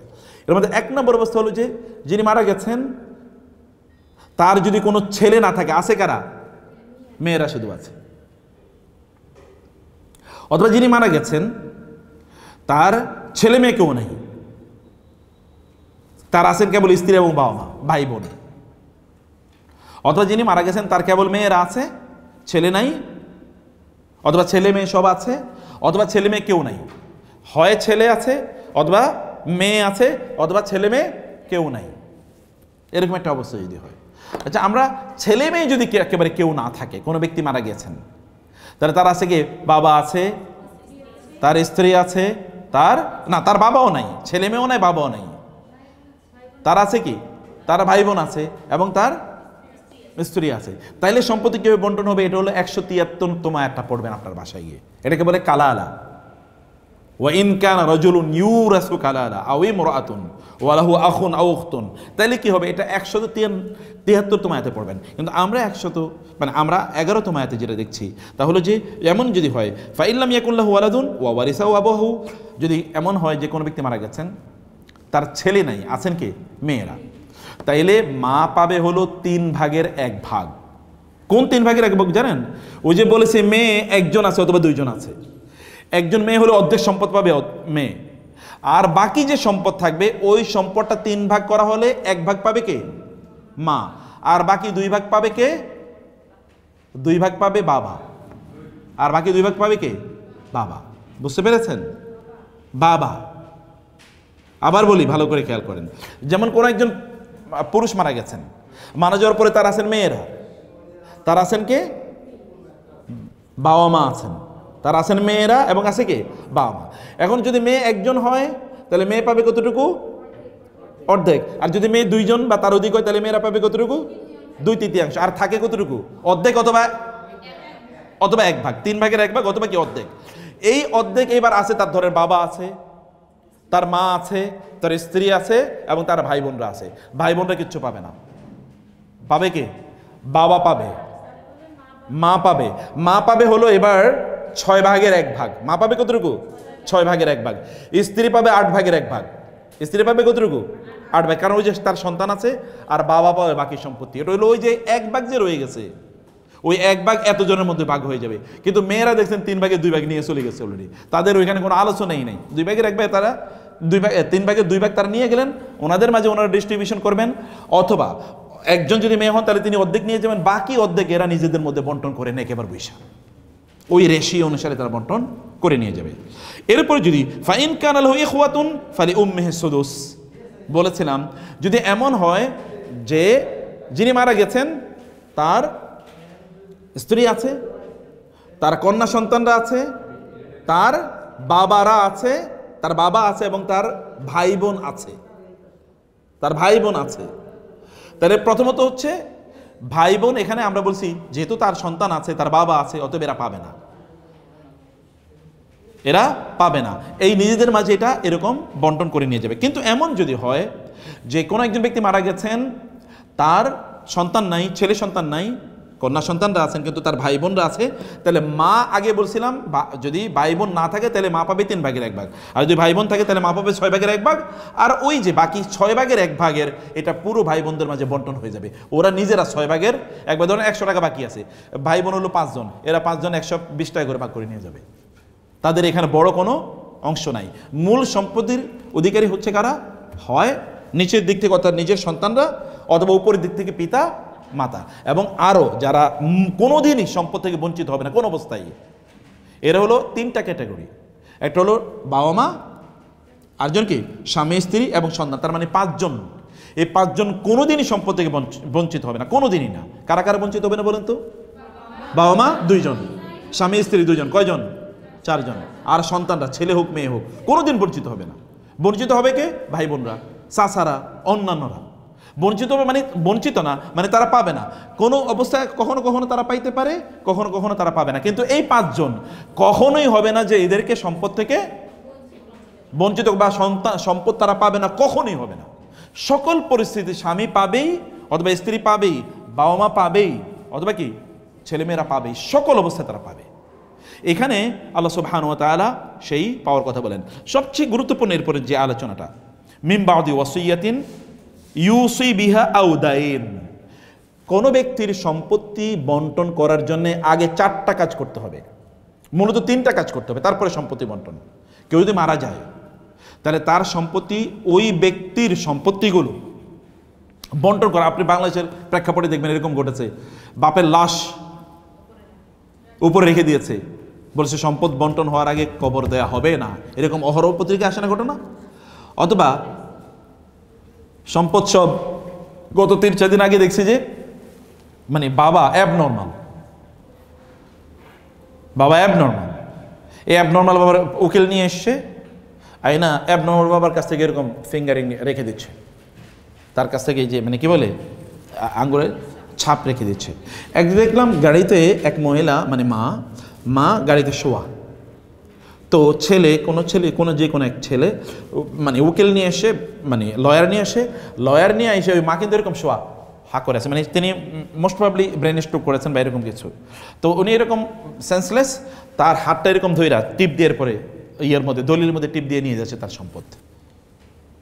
এরকম অহরহ এরকম ঘটনা করছে। আমি এরকম বাংলাদেশের এক বিশাল মানে বড় ব্যবসায়ীর কথা জানি, যে ব্যবসায়ী ধরেন বাংলাদেশের বা 50 জনের মধ্যে একজন, হাজার না লাখ কোটি টাকার মানে ডিল করছেন এরা। এই ব্যক্তির ছেলেরা তার টয়লেটে পর্যন্ত সিসি ক্যামেরা লাগিয়ে দিয়েছে, বাবা যেন টয়লেটে বসেও কারো নামে চেক সাইন করে না দিতে পারে। এইভাবে বাংলাদেশে এরকম অসংখ্য ঘটনা। অধিকাংশ বড় বড় ফ্যামিলিগুলো দেখবেন, এগুলো ভাই বোন, এর মাঝে সব মারামারি লেগে আছে, ঝগড়া বিবাদ এবং কেস, মানে পুলিশ অথবা মানে তার আদালতে দৌড়াচ্ছে কেবল এই সম্পত্তি বন্টন নিয়ে। অথচ কত সিম্পল করে আল্লাহ তাআলা বলে দিয়েছেন যে তোমরা এরকম সম্পত্তি বন্টন করার আগে 3টা কাজ নিশ্চিত করতে হবে। এর মধ্যে 1 নাম্বার হলো এই মৃত যিনি মারা গেছেন তার দাফন কাফনের ব্যবস্থা করা। 1 নাম্বার কাজ কি? তার দাফন কাফনের জন্য যত খরচ আছে এই খরচটা তার সম্পত্তি বের করবে, এটা 1 নম্বর কাজ। 2 নম্বর হচ্ছে তার যদি কোনো ঋণ থাকে, কি থাকে? ঋণ 2 রকম। একটা ঋণ হচ্ছে মানুষের ঋণ, একটা ঋণ কার? মানুষের ঋণ। মানুষের ঋণ পরিশোধ করার আগে সম্পদ বন্টন হবে না। আপনি ভালো করে খেয়াল করবেন, আপনারা তো পরবর্তীতে আপনাদেরও ফ্যামিলি সম্পদ বন্টনের ব্যাপার আছে। আবার এই সম্পদ বন্টনের আপনাদের অধিকারের ব্যাপার আছে। আপনারা যে সমাজে থাকবেন এগুলো আলোচনা করবেন। যারা আসে, যেমন আপনাদের কাছে অনেকে সার্ভিস নেওয়ার জন্য আসে, তাদেরকে আপনারা বলবেন যে আপনারা এইভাবে কাজগুলো করবেন। এটাকে আপনারা পরবর্তীতে রেকর্ডটা ভালো করে শুনবেন কয়েকবার, বুঝতে পেরেছেন? মানে না দেখে, ইউটিউবের সিনেমা না দেখে, আর পার্শ্ববর্তী ওই যে গরু পূজারী দেশের বিভিন্ন সিরিয়াল না দেখে এগুলো শুনেন, এগুলো দেখেন। এটা আপনাদের কথা, আপনাদের কাজ। ওগুলো সিরিয়াল আপনার গোটা জীবনকে ধ্বংস করে দেবে, এটা জীবনকে আলোকিত করবে। ওদেরকে বলবেন যে আপনি সিরিয়াল দেখা বন্ধ করেন এবং আপনি এগুলো শোনেন, এগুলো বলেন, এগুলো ভালো করে পড়েন। এখানে কি 2 নম্বর হলো মানুষের ঋণ পরিশোধ করতে হবে। কেউ যদি ঋণ পরিশোধ করে না মারা যায়, তাইলে ওই ব্যক্তিকে আল্লাহ সুবহানাহু ওয়া তাআলা ক্ষমা করবেন না, এমনকি সে যদি আল্লাহর রাস্তায় শহীদ হয়। বুঝতে পেরেছেন? কেউ যদি ঋণ রেখে মারা যায়, ঋণ পরিশোধ করলো না, যেমন বহু লোক আছে দেখবেন ব্যাংক থেকে 1000 কোটি টাকা নিয়ে এসে ব্যবসা করেছে কার জন্য? পরিবার, ছেলে মেয়ে, হাবিজাবি ইত্যাদি। এই লোক মারা গেছে, ছেলেরা এখন আর ঋণ পরিশোধ করছে না, ওরা এখান থেকে চলে গেছে সব ব্যবসা বন্ধ করে। এই লোক আটকে গেছে কিয়ামতের দিন, এখনই আটকে গেছে, তার ঝুলন্ত অবস্থা আছে। ইউগফারু লিশ-শাহীদি কুল্লু যামবিন ইল্লা আদ-দাইন। আল্লাহ সুবহানাহু ওয়া তাআলা ঋণের গুনাহ মাফ করেন না, অন্য গুনাহ মাফ করে দিতে পারেন। অন্য সব গুনাহ আল্লাহ মাফ করে দেবেন শিরক ছাড়া, কিন্তু ঋণ এর গুনাহ আল্লাহ তাআলা মাফ করেন না। রাসূলুল্লাহ সাল্লাল্লাহু আলাইহি ওয়াসাল্লাম পর্যন্ত তিনি যখন কোনো সাহাবী মারা যান, সাহাবীদের কথা বলছি আমি, আমাদের এরকম পচা জেনারেশনের কথা বলছি না, সাহাবায়ে কেরাম যাদের ব্যাপারে আল্লাহ বলেছেন রাদিয়াল্লাহু আনহুম ওয়া রাদু আনহু, তাদের যদি কেউ মারা যেতেন, রাসূল সাল্লাল্লাহু আলাইহি ওয়াসাল্লাম বলতেন যে তোমাদের ভাইয়ের কি ঋণ আছে? যদি তার ঋণ থাকে তাহলে আমি তার জানাজার নামাজ পড়াবো না, তোমরা পড়ো, আমি তার জানাজা পড়বো না। অথবা তিনি বলতেন তার ঋণ কি তোমরা কেউ আসো পরিশোধ করে দেবা? তোমরা যদি পরিশোধ না করো তাহলে আমি গেলাম। কিন্তু যখন মুসলিম রাষ্ট্রের অনেক সম্পদ আসলো, তখন রাসূল বললেন কেউ যদি সম্পদ রেখে মারা যায় তাহলে সম্পদগুলো তার উত্তরাধিকার যারা আছে তাদের মাঝে বন্টন করা হবে। যদি ঋণ রেখে মারা যায় তাহলে ঋণ আমি পরিশোধ করব। কেন? কারণ তিনি তো রহমাতুল লিল আলামিন, তিনি বুঝেছেন যে আমার উম্মতের তো ঋণ আল্লাহ পরিশোধ করবেন না, অতএব ওদের ঋণ আমি পরিশোধ করে দেব, তারপর ওদেরকে রক্ষা করতে হবে। কারণ আমরা তো আমাদের বাপ মায়ের ঋণই পরিশোধ করি না, আমরা উম্মতের ঋণ পরিশোধ করবো কোত্থেকে? অতএব ঋণ নেওয়ার আগে সাবধান। এই যে আপনারা যে কাউন্সেলিং করেন, এই যে বিভিন্ন এনজিও থেকে লোকেরা ঋণ নেয়, এগুলো থেকে মানুষকে নিষেধ করবেন, এটা হারাম। এমনিই তো সুদ, এরপরে অপ্রয়োজনে। অতএব ঋণ পরিশোধ করতে হবে। ঋণ একটা হলো মানুষের ঋণ। এমনকি যদি এমন হয় যে আপনার যে সম্পত্তি, যেমন ধরেন আপনার বাবা মারা যাচ্ছেন, আপনার বাবার সম্পত্তি এর মধ্যে আপনার ফুফুদের সম্পত্তি রয়ে গেছে, আপনার নিজের এগুলো ডিস্ট্রিবিউশন করে নিতে পারবেন না যতক্ষণ না ফুফুদের সম্পদ দিয়ে দেবেন। কারণ ওটা ঋণ, এটা বাপের উপর, বাপের প্রতি অনুগ্রহ করা, এহসান করা বা মায়ের প্রতি এহসান করার একটা হলো যে মা বা বাবার উপর যে ঋণ রয়ে গেছে এই ঋণটা পরিশোধ করা। অতএব তাদের সম্পদ বিক্রি করে ঋণ পরিশোধ করতে হবে, অথবা সম্পদ দিয়ে দিতে হবে যারা পাওয়ার। এরপরে বাকিটা ডিস্ট্রিবিউশনের আলোচনা আসে। 2 নম্বর আরেকটা ঋণ আছে। এই ঋণটা কার বলেন তো? আল্লাহর ঋণ। আল্লাহর ঋণ বুঝেন তো নাকি? আল্লাহর কি ঋণ হতে পারে? যেমন জাকাত দেয় নাই, যেমন হজ ছিল হজ করেনি, অথবা যেমন কোনো কাফারা ছিল, তার কাফারা মানে যেমন মানত করেছে, মানত পূর্ণ করে নাই। মানত যে মানতগুলো করা জায়েজ আছে, হারাম মানত না, মাজারে টাকা দিয়েছে এরকম না, কোনো মানত তিনি করেছেন। অথবা তার কোনো, যেমন তিনি কোনো শপথ করেছিলেন, শপথের তো একটা ইয়ে আছে, কাফারা আছে, তো আপনারা জানেন তো শপথের কাফারা আছে। তো শপথের কাফারা কি? 10 জন মিসকিনকে খাদ্য দিয়ে দেয়া, অথবা তাকে জামা কাপড় দিয়ে দেয়া। তো এইরকম কোন ঋণ যদি থেকে যায়, যে ঋণটা আল্লাহর, হজ করে নাই, জাকাত দেয় নাই, যেমন হজ ফরজ ছিল হজ করে নাই, জাকাত দেয় নাই, অথবা কাফারা ছিল এগুলো করে নাই, এইরকম কোন ঋণ যদি থেকে থাকে, তাইলে ওই ঋণ পরিশোধ করে। এই 2টা ঋণ, এটা পরিশোধ করতে হবে। 3 নম্বর হচ্ছে তার যদি কোনো ওসিয়ত থাকে। কি থাকে? ওসিয়ত। আপনারা জানেন সম্পদের ব্যাপারে ওসিয়ত করতে হয়, যে আপনাদেরকে বলছি, আপনারা তো টাকা পয়সা কিছু ইনকাম করেন, কিছু ওসিয়ত করবেন, কিছু ওসিয়ত করেন। যেমন আপনারা ইনকামের, আপনারা বলেন যে আমার ইনকামের আমি 1% আল্লাহর রাস্তায় দান করব। আমার কথাটা কি বুঝতে পারছেন আপনারা? আপনারা সিদ্ধান্ত নেন যে আপনার সম্পদ, আপনি যা ইনকাম করেন, যেমন ধরুন আপনি 50,000 টাকা বেতন পাচ্ছেন, 50,000 টাকার 1% কত? 500 টাকা। আপনি বলেন আমি 500 টাকা প্রতি মাসে আল্লাহর রাস্তায় দান করব। 500 টাকা যদি দান করেন, বাকি যে 49,500 থাকে, এর মধ্যে আল্লাহ তাআলা এত বরকত প্রদান করবেন যে আপনি ওগুলো শেষও করতে পারবেন না। আর যদি সেটা আপনি না করেন, তাহলে আপনি দেখবেন যে কেবল টান লেগেই আছে, টান, স্বামীও ইনকাম করে, স্ত্রীও ইনকাম করে, তারপরেও সংসারের অভাব যায় না, শান্তিও আসে না। কারণ যে চ্যানেলে অভাব দূর হবে বা শান্তি আসবে, ওই চ্যানেল তো আপনি ধরেন নাই। দান করবেন, 1% করেন, তার চেয়ে বেশি নাইলে নাই করলেন, 1% করেন। আমি বলবো যে 5% করেন। যদি না করতে পারেন, তাহলে কমপক্ষে 1% করেন, এবং এটা করবেনই আল্লাহর রাস্তায়। বুঝতে পেরেছেন? কারণ এটা আপনার জন্য আপনি করছেন, আপনার পরিবারের জন্য আপনি করছেন। আপনি জানেন যে আপনি চান আপনার সন্তানরা ভালো থাকুক, আপনার স্বামী ভালো থাকুক, আপনার পিতামাতা ভালো থাকুক। যদি কেউ দান সাদাকা করে, এই দান সাদাকার কারণে আল্লাহ তাআলা তার পরিবারের বিপদ আপদগুলো দূর করে দেন। আল্লাহ কি করেন? বিপদ আপদ দূর করে দেন, অর্থাৎ বিপদ আপদ আল্লাহ তাআলার মাধ্যমে দূর করে দেবেন। আচ্ছা, তাইলে তিনি কি করবেন? ওসিয়ত যদি থাকে, ওসিয়ত পূর্ণ করবেন। 3 নম্বর, সম্পদ কিন্তু এখনো বন্টন হওয়া শুরু হয় না, আগেই 3টা কাজ করবেন তিনি যদি ওসিয়ত করে থাকেন। এবং আপনারা জানেন যে ওসিয়ত কিন্তু আমাদের দেশে ওসিয়ত করে কার? দাদা হয়তোবা মানে ছেলের নামে, অথবা অমুক স্ত্রীর নামে বা অমুকের নামে, যিনি সম্পত্তির উত্তরাধিকারী হবেন তার জন্য ওসিয়ত করা জায়েজ নাই। যিনি নিশ্চিতভাবে, যেমন 5 জনের কথা বলছি, নিশ্চিতভাবে যারা সম্পদের উত্তরাধিকারী হবেন তাদেরকে ওসিয়ত করাও যায় না, হেবাও করা যায় না। আমাদের দেখবেন হেবা করে দেয়, অমুকের নামে হেবা করে দেয়। আপনি তার নামে হেবা করছেন কেন? উনি তো সম্পদ পাবেন, অথবা আপনি হারাম কাজ করছেন, এটা করা যাবে না। অতএব হেবা বা ওসিয়ত, যারা আপনার সম্পত্তির উত্তরাধিকারী হবেন না, এরকম দুর্বল কোনো আত্মীয়, অথবা কোনো দিনই কাজে, যেমন আপনি মসজিদের জন্য করেন। আমাদের দেখবেন পূর্বপুরুষরা কি পরিমাণ ওয়াকফ করে গেছে, কিন্তু আমরা ওয়াকফ এখন বুঝিও না। সন্তানদেরকে দান, তো সন্তান তো সম্পদের মালিক হবে, দান কি? এটাই তো হেবা।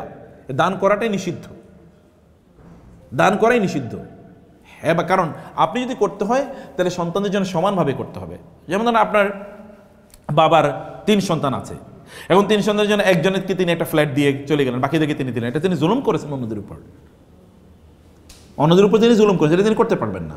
সম্পত্তি সমানভাবে বন্টন করতে হবে, ঠিক আছে? যদি কারো, যেমন ধরেন কোন এক ছেলে এসে বললো যে বাবা তোমার ওই ছেলে তো 20 বছর আগে জন্ম নিয়েছে, আমি তো 20 বছর পরে জন্ম নিয়েছি, সে তো 20 বছর যা খাইছে এটা তুমি আমার দিয়ে দাও, এটা বলতে পারবে? অথবা কেউ একজন অসুস্থ হয়েছে, অসুস্থ হওয়ার পরে তারা হসপিটালে 5 লাখ টাকা গেছে, অন্য সুস্থ ছেলে গিয়ে বললো ওর জন্য তো 5 লাখ টাকা খরচ করছে, আমার এবার দাও, এটা করতে পারবে না? এগুলো তো বেসিক নিডস, এগুলো না। কিন্তু এমনিতে আপনি কাউকে একটু দিয়ে দিলেন, এটা নিষিদ্ধ, এটা জুলুম। রাসূল সাল্লাল্লাহু আলাইহি ওয়াসাল্লামের কাছে নু'মান ইবনে বাশীর রাদিয়াল্লাহু তাআলা আনহুর পিতাকে নু'মান ইবনে বাশীরের মা নিয়ে আসলেন, ইয়া রাসূলুল্লাহ আমার স্বামী এই নু'মান ইবনে বাশীরকে একটা জিনিস গিফট করতে চায়, আমি বলছি আমি রাজি না, আপনার কাছে নিয়ে এসেছি। তো বলেন কি? বলেন আমি তারে এরকম এরকম একটা দিতে নিয়ে যেতে। তিনি বলেন তুমি কি তোমার সব সন্তানকে এরকম দিতে চাচ্ছ? বলে না, শুধু ওরই দিতে চাই। রাসূল বলেন আমি এই কাজে সায় দিতে পারি না, এটা জুলুম, এটা করা যাবে না, এটা জুলুম। অতএব সম্পদ আপনি কেবল ওসিয়ত করতে পারেন দিনই কোনো কাজে, অথবা আত্মীয়স্বজনদের মধ্যে যারা দুর্বল তাদের জন্য। এই 3টা, তাহলে 3টা কি কি বললাম বলেন তো? সম্পদ বন্টনের আগে কি কি করতে হবে? দাফন কাফন, তারপরে কি? ঋণ, তারপরে ওসিয়ত, এগুলো পূর্ণ করার পর যা থাকবে এগুলো তখন বন্টন হবে। এতক্ষণ পর্যন্ত আমরা যা বললাম, অথবা যেগুলো আমরা অন্য আয়াতের প্রতি আপনাদেরকে রেফার করলাম। লাস্ট আয়াতের এটা আমি শেষ করে দিচ্ছি। এই অংশটা আপনাদের জন্য সবচেয়ে গুরুত্বপূর্ণ অংশ, যেটা আল্লাহ তাআলা বলেছেন কি, তিনি বলেছেন আবাউকুম ওয়া আবনাউকুম লা তাদরুনা আইয়ুহুম আকরাবু লাকুম নাফা। তোমাদের সন্তান, তোমাদের পিতামাতা, এর মধ্যে আত্মীয়স্বজনের মধ্যে কে তোমাদের জন্য অধিকতর কল্যাণকর তোমরা জানোই না। অতএব প্রায়োরিটি দিয়া, প্রেফারেন্স দিয়ে, কাউকে একটু বেশি দিয়ে দেওয়া, অন্যকে একটু কমাবা, ঠকাবা, মনে করবা তোমার ও তো বড় হয়ে তোমার খাওয়াবে। যেমন অনেকে মনে করে মেয়েদেরকে তো বিয়েই দিব, আমরা তো ছেলেদের উপরই নির্ভর করি, ওরাই তো আম করে খাওয়াইব ভবিষ্যতে, এই কারণে মেয়েদেরকে কিছু দেবে না, ছেলেদেরকে দেওয়া হবে। এটা তো তিনি দুনিয়া জুলুম করলেন, আখেরাতে গিয়ে তিনি এর বিপদে পড়বেন। আর দুনিয়ার আলোচনায় আলটিমেটলি কে কল্যাণকর হবে কেউ কি জানে? দেখা যাবে এই ছেলেই কয়েকদিন পরে পিতামাতার খবরই নেবে না। অধিকাংশ ক্ষেত্রেও তাই হয়, অধিকাংশ ক্ষেত্রেই তাই হতে হবে। আপনি পিতামাতা অথবা সন্তানদের মধ্যে কাকে আপনি প্রায়োরিটি দিলেন, মনে করলেন ও আপনার উপকারে লাগবে, কিয়ামতের দিন বরং ওই আপনাকে আপনার জন্য বিপদ। আপনি যখন কিয়ামতের দিন আল্লাহ বলবেন তুমি ওরে কেন বেশি দিলা, তখন বাবা ছেলেকে ডাকবে, ডেকে বলবে তুমি আমার পক্ষে একটু সুপারিশ করো না। বলে না না, আপনি জুলুম করছেন, আমি কি আপনার বলছি না আমাকে বেশি দিতে? আল্লাহকে বলে আল্লাহ উনি জুলুম করছে, ওনারা জাহান্নামে ফেলো। পিতামাতাকে লক্ষ্য করে সন্তানরা বলবে ইয়াউমা ইয়াফিরুল মারউ মিন আখি ওয়া উম্মিহি ওয়া আবি ওয়া সাহিবাতি ওয়া বানি। আল্লাহ তাআলা বলেছেন পালাবে। অথবা বলবে আল্লাহ ওকে ওয়ামান ফিল আরদি জামিআন সুম্মা ইউনজি, সে সব কিছু দিয়ে তারপরে জাহান্নাম থেকে সেদিন বাঁচতে চাইবে। আপনি মনে করছেন আপনার ছেলেরা, এই যে বোনরা ভালো করে খেয়াল করেন, আপনি মনে করছেন আপনার ছেলেরা আপনাদের কাজে লাগবে। ছেলেরা যত না কাজে লাগে, মেয়েরা তার চেয়ে বেশি কাজে লাগে। বাবা মার জন্য বেশি কাঁদে কারা? দেখেন বেশি কাঁদে কারা? বাবা মার জন্য সবচেয়ে বেশি কাঁদে মেয়েরা। বাবা মাকে ফিল করে সবচেয়ে বেশি মেয়েরা, অথচ মেয়েদেরকে ঠকানো হয়। এরপরে মেয়েগুলো বাবা মার জন্য কাঁদে। দেখবেন কোনো একটা সময় ওই যে পোলা হয়তো বিদেশে চলে গেছে, অথবা পোলা পান ঢাকা শহরে চাকরি করে, মার কোনো খবরও নেয় না, বাপের কোনো খবর নেয় না। আমি এরকম বহুকে দেখেছি, মেয়ের কাছে গিয়ে এখন থাকে, ছেলের কাছে থাকতে পারে না। আছে কি না আপনাদের পরিচিত সার্কেল এরকম অসংখ্য দেখবেন, ছেলের কাছে গিয়ে থাকতে পারে না, ছেলে খবর নেয় না, ছেলে এত ব্যস্ত, বলে আমার নিজের সংসারই চলে না। কিন্তু মেয়ে কিন্তু ওই যতটুকু আছে, মার জন্য কাঁদেও, বাপের জন্য কাঁদেও, আবার বাপের জন্য কি যতটুকু সামর্থ্য আছে ততটুকু হেল্পও করে বাবার জন্য, মায়ের জন্য, এটুকু তারা করে। অতএব আপনি কাকে প্রায়োরিটি দিচ্ছেন, এটা আল্লাহর চেয়ে আপনি যেন বেশি না বুঝেন। আল্লাহ যেটা আপনাকে বলেছেন, আমি এরকম বহু সন্তানকে দেখেছি। আপনি ধরেন আপনি মনে করছেন ওদেরকে দুনিয়ার দৃষ্টিতে, আমি অনেক কথা আপনার বলছি, দুনিয়ার দৃষ্টিতে আপনি মনে করছেন ওদেরকে যদি এরকম এরকম এরকম এরকম করি আমার জন্য বুঝে এগুলো কাজে লাগবে। দেখা গেছে আপনি ওকে পড়াইছেন দুনিয়া, এখন ও কেবল দুনিয়া নিয়ে আছে, আপনাকে চেনেও না। বাংলাদেশে এরকম অসংখ্য লোক আছে যারা তাদের সন্তানদেরকে কেবল দুনিয়া শিখিয়েছে। ওরা এখন বাংলাদেশ থেকে চলে গেছে, এই বাপের লাশটা পর্যন্ত এসে বা মায়ের লাশটা পর্যন্ত এসে দেখার সুযোগ তার নাই, না আমি ব্যস্ত আসতে পারবো না, কবর দিয়ে দাও। এরপরে বাপ মরে গেছে, এরপরে এগুলো সব বেঁচে অন্য দেশে সেটেল হয়ে গেছে। অথচ বাপ তার জন্য কত কষ্ট করলো। কিয়ামতের দিন পিতামাতা এবং সন্তানরা, আল্লাহ তাআলা যদি পিতামাতা এবং সন্তানরা তারা যদি প্রত্যেকে দিনদার থাকেন, আল্লাহ তাআলা কিয়ামতের দিন কারো যদি দিনদারি একটু কমও হয়, তাইলে পিতার সন্তুষ্টির জন্য বা মায়ের সন্তুষ্টির জন্য অথবা সন্তানদের সন্তুষ্টির জন্য আল্লাহ তাআলা তাদের প্রত্যেকে একই স্টেজে নিয়ে যাবেন। যেমন ধরেন আপনার বাবা, তিনি মারা গেছেন, আপনিও মারা গেছেন, কিয়ামতের দিন আপনারা উপস্থিত হলেন। এখন আপনার পিতা, আপনার আমলও ঠিক ছিল, বাবার আমল, কিন্তু বাবার আমল ছিল আপনার চেয়ে অনেক অনেক বেশি। এখন আল্লাহ তাআলা আপনার বাবাকে বলবেন তোমার সন্তানদের ব্যাপারে তুমি আমার কাছে সুপারিশ করো, সুপারিশ। তো আল্লাহ তাআলাকে বাবা বলবেন আল্লাহ আমার সন্তানদেরকে নিয়ে আমি তো জান্নাতে থাকতে চাই, কিন্তু আমি তো থাকবো ওই জান্নাতে, ওরা এরকম নিচে জায়গায় থাকবে, আমি মানি না। বলে কি করবেন? বলে ঠিক আছে আমাকে ওদেরকে আমার কাছে নিয়ে আসেন। আচ্ছা ঠিক আছে যাও, তোমার সুপারিশ কবুল, তোমার সন্তানদেরকে তোমার পরিবারকে নিয়ে তুমি জান্নাতে একসাথে থাকো, দুনিয়া যেরকম ছিল। এবং ঠিক একই রকম হবে যে আপনার সন্তানরা তারা অনেক বেশি আমলদার হয়ে গেছে, দিনদার হয়ে গেছে, আল্লাহওয়ালা হয়ে গেছে, আল্লাহকে তারা ভালোবাসে, আল্লাহ তাদেরকে ভালোবাসেন। কিয়ামতের দিন আল্লাহ তাআলা সন্তানদেরকে বলবেন কি ব্যাপার তোমাদের মন খারাপ কেন? বলে আল্লাহ আমাদের পিতামাতা অন্য জায়গায়, আমরা এই জায়গায়, তো কি চাও? বলে পিতামাতাকে আমাদের কাছে নিয়ে আসতে চাই। যাও পিতামাতাদেরকে তোমাদের কাছে নিয়ে যাও, তোমাদের সাথেই থাকো, একসাথে থাকো। সুপারিশ কবুল হলো কিনা? আপনি জানেন না, আপনি মনে করছেন যে এটা তো খুবই দুর্বল, ওর ব্রেন একটু খারাপ, ওর মাদ্রাসা। আপনি তো আপনার নিজের ক্ষতি করেছেন। আপনার নিজকে আপনি ধ্বংস করে দিয়েছেন।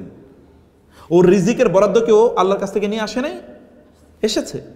আল্লাহর কাছ থেকে তার রিজিকের বরাদ্দ নিয়ে এসেছে, অথচ আপনি আপনার নিজের উপর রিজিকের দায়িত্বটা নিয়ে নিলেন। আপনি বললেন না যে আল্লাহ তো রিজিকের বরাদ্দ, অথবা আমি তাকে আল্লাহর পথে চালাই, যেহেতু আল্লাহর পক্ষ থেকে সে রিজিকের বরাদ্দ নিয়ে এসে। আপনি জানেন না কে আপনার জন্য কল্যাণকর, বিপদগ্রস্ত। এরা তো এই দুনিয়াতেও আপনি দেখবেন বহু সন্তানের কারণে পিতামাতা কি লাঞ্ছিত হচ্ছে না? সন্তানের কারণে পিতামাতা লাঞ্ছিত হচ্ছে কিনা? আপনার কথা বুঝেন কিনা? সন্তানের কারণে পিতামাতা লাঞ্ছিত হচ্ছে কিনা? হচ্ছে। আবার সন্তানের কারণে পিতামাতা এতটা সম্মানিত হয়, এতটা সম্মানিত হয়। আচ্ছা, আমাদের গ্রাম অঞ্চলে বাবা মাকে অন্যান্য লোকেরা গ্রামের কোনো মহিলাদেরকে কি নামে ডাকে? ওই অমকের মা, নাকি নাম ধরে ডাকে? অমকের বাবা। যেমন আপনার স্বামীদেরকে বলেন, সন্তান যদি হয়ে থাকে, অমকের বাবা তুমি এদিকে আসো, তাই না? যদিও এখন আমাদের দেশে কালচার দাঁড়াইছে স্বামীর নাম ধরে ডাকা, স্ত্রীর নাম ধরে ডাকা না। দেখবেন আপনাদের বাপ দাদারা তারা দেখতেন কি বলে ডাকতো? স্ত্রীদেরকেও নাম ধরে ডাকতো না। এটা সম্মান, এটা আত্মমর্যাদা। বলতো ওই অমকের মা। যেমন আমার মারে বলতো রোকেয়ার মা, আমার বড় বোনের বড় সন্তানের নামে ডাকা হতো। এখন দেখেন এই যে সন্তানের নামে ডাকা, এটা কিন্তু একটা বারাকা। আপনারা নাম শুনেছেন, যেমন ইবনে আব্বাস শুনেছেন, ইবনে আব্বাস রাদিয়াল্লাহু তাআলা আনহু শুনছেন কিনা? ইবনে কাসির নাম শুনেছেন কিনা? ইবনু তাইমিয়া নাম শুনেছেন কিনা? ইবনুল কাইয়্যিম নাম শুনেছেন কিনা? ইবনে জারির নাম শুনেছেন? সবগুলোর নাম, যেমন ইবনে খালদুন, ইবনে বাতুতা, ইবনে সিনা, মানে কি সিনার ছেলে, তো ওনার নাম কি? ওনার নাম কি জানি না। কার নাম জানি? বাপের নাম জানি, ছেলের নাম তো জানি না। ইবনে মানে অমকের ছেলে, বাপের নাম জানি কিন্তু ছেলের নাম জানি না। দেখেছেন, আল্লাহর পথে চললে আল্লাহ সুবহানাহু ওয়া তাআলা বাবার নাম, বাবা মানে মায়ের নাম তো উচ্চারণ করে। ইসলাম এতটা সম্মানজনক, সম্মানিত, নারীদেরকে এতটা সম্মানিত করেছে, নারীদের আলোচনা পাবলিকলি ইসলাম করতেও নিষেধ করে। যেমন কোরআনে দেখবেন প্রচুর পরিমাণ পুরুষদের নাম উল্লেখ আছে। কোরআনে কয়জন নারীর নাম উল্লেখ আছে? কোরআনে কতজন নারীর নাম উল্লেখ আছে? কেবল একজন, মারিয়াম আলাইহিস সালাম। কেবল কি একজন নারীর নাম কোরআনে উল্লেখ আছে। আর কত পরিমাণ, কত শত পুরুষের নাম উল্লেখ আছে না? ফেরাউন, হামান, কারুন, কত দুষ্ট, আবুল আহাব, এগুলোর নাম উল্লেখ আছে। কিন্তু এমনকি কোরআনে একজন খুবই খারাপ একজন নারী, তার নামটাও উল্লেখ করে নাই, বলছে হাম্মালাত আল হাতাব, কিন্তু তার স্বামীর নাম বলছে আবুল আহাব, তাই না? কিন্তু তার স্ত্রীর নাম বলছে? নাম বলেনি। কারণ কি? কারণ কোরআন হচ্ছে নারীদেরকে প্রচণ্ড সম্মান করে, তাদের আলোচনাটা পাবলিকলি এটা করতে দেয় না। আরবরা এখনো যদি কেউ জিজ্ঞেস করে আপনার স্ত্রী কেমন আছে, তারা রাগান্বিত যে তুমি আমার স্ত্রীর কথা কেন জিজ্ঞেস করবা? তুমি আমাকে জিজ্ঞেস করতে আমি কেমন আছি? আমার স্ত্রীর নিয়ে তো তোমার কোনো কনসার্ন থাকার কথা না। আমার স্ত্রীর তোমার কোনো কনসার্ন থাকার কথা না। এখন তো আমাদের স্ত্রীকে আমি বলছি যে আপনার ভাবি, আর ভাবিরও কি কিলকিল করে হাসে, লজ্জাহীন, নির্লজ্জ। বুঝতে পারেন না? এটা আপনাদেরকে পার্সোনালিটির কথা বলছি। কোনো মুসলিম এটা করে না, আমি করি না। আমার কোনোদিন কাউকে সাধারণত পরিচয় করে দিই না যেটা আমার স্ত্রী, আমি বলি না, বলার প্রয়োজন নেই তো। আমাকে তার সাথে পরিচয় করে দেওয়ার কি আছে? উনি কে? এটা আমার আত্মসম্মান, আত্মমর্যাদা। আরবরা এই আত্মসম্মান, মানে মুসলমানরা এই আত্মসম্মান বুঝতো। এক মহিলা, তিনি তার স্বামীর কাছ থেকে মহারণা টাকা পান না, তো তিনি গিয়ে বিচারকের কাছে বলছেন আমার স্বামী তো আমার মহারণার টাকা আমার বলছে 1000 দিরহাম দেবে, উনি এত দিছে আর বাকিটা দেয় নাই। তো বলছে ঠিক আছে স্বামীরে ডাকো। স্বামী ডাকার পরে স্বামী বললো যে না, আমার সাথে আলোচনা হয়েছে 400 দিরহাম দেবো, আমি 300 দিছি আর বাকি 100 পাবে। আমি 300 দিছি আর বাকি 100 পাবে। এখন বলে যে ঠিক আছে, তার স্ত্রীকে ডাকা হোক। তো স্ত্রীকে বললো যে আপনার পক্ষে আপনি সাক্ষী নিয়ে আসেন। স্বামীরে বললো তোমার পক্ষ থেকে সাক্ষী নিয়ে আসো। তো দুজন আসলো। আসার পরে এবার আবার তিনি শুনলেন, কাজী ভালো করে খেয়াল করবেন, কাজীকে বললেন যে কাজী বললেন ওই নারীকে যে আপনার কথা বলেন, বলে যে আমাকে উনি 1000 মানে দিরহাম মহারণা দেওয়ার কথা ছিল, উনি দিয়েছেন 300 আর বাকি 700 পাবো। আর স্বামীকে বলছেন আপনি বলেন যে আমি আসলে 400 দেওয়ার কথা ছিল, আমি দিয়েছি 300 আর 100 পাবে। এখন সমস্যার সমাধান কি? স্ত্রীকে বললেন যে আপনি যেহেতু দাবি করেছেন, ইসলামের বিধান অনুসারে যিনি দাবি করবেন তাকে প্রমাণ উপস্থাপন করতে হবে, আর যিনি দাবি অস্বীকার করবেন তাকে শপথ করে বলতে হবে। বুঝতে পেরেছেন? আল বাইয়িনাতু আলাল মুদ্দাই ওয়াল ইয়ামিনু আলা মান আনকারা। এখন স্ত্রী যেহেতু দাবি করেছেন, অতএব তাকে প্রমাণ দিতে হবে। তো বলে আপনার প্রমাণকে, বলে যে এরা আমার সাক্ষী। বলছে এরা যে আপনি যে সেই নারী, এরা কিভাবে বুঝবে? এরা বুঝার উপায় কি? তাহলে কি করতে হবে? বলে আপনার মুখ খুলে দেখান যে এরা যেন আপনারা চিনতে পারে। এই কথা যখন বলছে তখন স্বামী লাফ দিয়ে উঠে বলছে, মানে কি আপনার সামনে আমার স্ত্রী মুখ খুলে দেখাবে? এটা অসম্ভব। উনি 700 রিয়াল চাইছে না, আমি 700 রিয়ালই দিন, আমি চলো, আমাদের এই ভিসার দরকার নেই। পার্সোনালিটি দেখেছেন কাকে বলে? এটা হচ্ছে পার্সোনালিটি। এই ব্যক্তিত্ব তারা ধারণ করতে। এই কারণে আপনি অথবা মনে করছেন কোন একটা ছেলের কথা আপনি বলছেন, কিন্তু আপনার জন্য কল্যাণকর, অনেক বেশি কল্যাণকর আপনার মেয়ে। অথবা তাদেরকে দিন শেখানো, তাদেরকে আল্লাহ জানেন কোনটা তোমাদের জন্য, অথবা আল্লাহর পথে তাদেরকে পরিচালনা করা। এবং বন্টন, সম্পত্তি আপনি বন্টন করছেন, বন্টন করতে গিয়ে আপনি কাউকে বেশি দেন, কাউকে কম দিলেন। যাকে আপনি বেশি দিয়েছেন কিয়ামতের দিন ওই আপনার জাহান্নামের কারণ হবে। ওই বলবে উনি আমার বেশি দিয়েছে, উনি আমার উপর জুলুম করছে, ওনার কারণে আমি আজকে বিপদগ্রস্ত, কারণ আমি বেশি খাইছি বলে এখন আপনি আমারে ধরছেন। আল্লাহ, আমি তো বেশি নেই না, উনি আমারে দিয়েছে, অতএব তুমি তার আগে জাহান্নামে নাও। দেখেন আপনি ওরে দিয়ে বিপদে পড়ছেন, আর ও আপনার উপর চাপাই দিতেছে যে উনি আমার উপর বিপদ, আমার উপরে বিপদ টাইনা নিয়ে আসছে, আমি তো নিতে চাই নাই। যদি চোর ধরা হয়, ফর এক্সাম্পল ধরা হয়েছে চোর, ওই চোরের ব্যাগে ধরেন কেউ একজন কিছু টাকা দিয়ে দিছে, ও টাকা নিয়েও যাচ্ছে। অথবা ধরেন আপনার ওই যে কি বলেন এগুলোকে, ওই যে জাল টাকা নিয়ে যাচ্ছে, তো একজন নিয়ে যাচ্ছে, সে ক্যারিয়ার, টাকার মূলত আরেকজনের। ওরে যখন ধরে তখন ও কি বলবে? স্যার আমি কিন্তু এই অপরাধ করি না, আমি কিচ্ছু জানি না, উনি আমারে দিছে, উনি। এরপরে ধরা খাইব কে? ওইটা ধরা খাইব। এই যে আপনি যে দেবেন অমুকের বেশি, আপনি ধরা খাইবেন সেদিন। বোঝেন না? এই জন্যে আপনাদেরকে বলবো, সম্পত্তি বন্টনের ব্যাপারে আল্লাহ কি বলছেন তা শোনেন, আল্লাহর বাইরে যায়েন না, কারণ আল্লাহ তাআলা জানেন কোনটা কল্যাণকর। আল্লাহ সুবহানাহু ওয়া তাআলা যেন আমাদেরকে তার দিন অনুসারে আমরা চলতে পারি, আল্লাহ তাআলা সেই তৌফিক আমাদেরকে দান করুন। এবং আল্লাহ সুবহানাহু ওয়া তাআলা আপনাদেরকে 3টা সূরার কথা বলেছি, এই সূরাগুলো ভালো করে পড়বেন, এগুলো যেন আপনারা উপলব্ধি করতে পারেন। আল্লাহ তাআলা সেই তৌফিক আমাদেরকে দান করুন। আল্লাহ তোমার কিতাব বুঝার, কোরআন বুঝার এবং সেই অনুসারে যেন আমরা চলতে পারি, সেই তৌফিক দান করো আল্লাহ।